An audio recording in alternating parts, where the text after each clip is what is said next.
The winter nights in New York City were growing colder. Haley sat at the cashier at a cafe, watching snowflakes slowly fall outside the window, blurring into a hazy curtain beneath the orangeous lights. Today was the day she officially became a full-time employee at her new position, and while she should have been happy, she couldn't muster any energy. Every time she was lost in thought, Alexander's face would appear in Herman, and she would recall the words she had said in the study that night, the tenderness and self-blame in his eyes, his careful protection, and the unspoken loneliness. Everything made her unable to extricate herself. The busy workday quickly ended. After work, she returned to the villa. As soon as she opened the door, she heard Alexander's whisper from the living room. He was sitting on the sofa, documents spread out on the table. He looked a little tired, but when he saw her, a hint of tenderness still flashed in his eyes. Are you back? His voice was a little hoarse. Haley took off her coat and asked softly, would you like some hot tea? Alexander nodded. She went to the kitchen to boil some water, but her palms were already burning with heat. When she returned with 2 cups of tea, she found Alexander leaning against the back of the sofa, his eyes closed, a faint trace of fatigue on his forehead. Haley carefully set the cups down, hesitated for a moment, and whispered, Sir. Alexander opened his eyes, looked at her for a moment, and whispered, I'm sorry I made you worry these days. It's okay, Haley responded softly, her heart inexplicably throbbing. I know you're tired.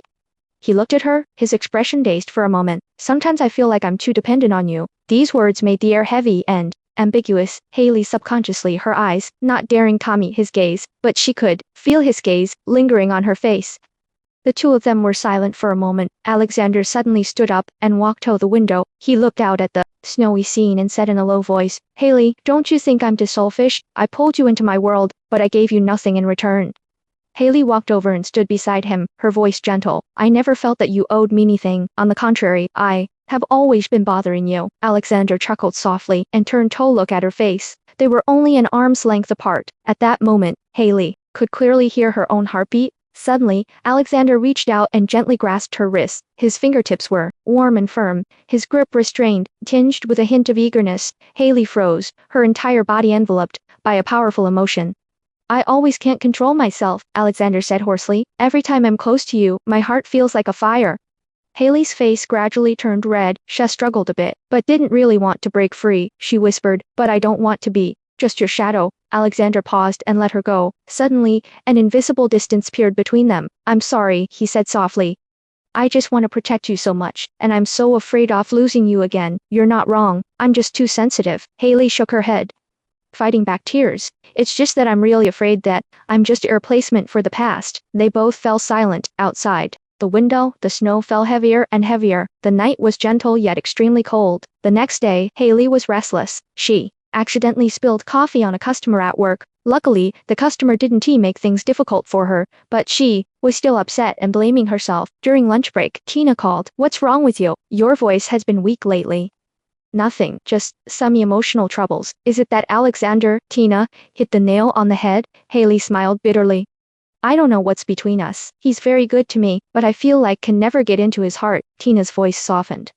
Don't overthink it. If a man is willing to protect you and care about you, that's already I'm better than most people. But I don't just want to be protected, Haley said softly. I want to be seen and truly needed. Then you have to learn to take the initiative. If you don't ask for clarification on certain matters, you'll always be stuck where you are. After hanging up the phone, Haley took a few deep breaths, as if she had made up her mind. That evening, Alexander and Haley were the only ones dining in the villa's dining room. The atmosphere was a bit awkward. They both carefully avoided the sensitive topic of the previous night. After dinner, Haley cleared the table and was about to go upstairs when Alexander suddenly called her over. Wait a moment. She turned around and found him standing at the stairs with a complicated look in his eyes.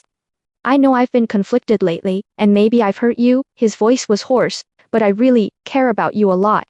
Haley bit her lip, walked up to him, looked up at his eyes and said, I care about you too. Beauty, care more about whether I am the one in your heart. Alexander looked at her quietly for a long time, and finally sighed. I've been trying to forget the past, but I've noticed that after you appeared, many wounds have begun to heal, while some have been torn open again. Will you be honest with me? Tell me everything. Alexander was silent for a long time, then finally nodded. When I'm ready, I will. He walked up the stairs, his figure long in the night. Haley stood there blankly, tears in her eyes.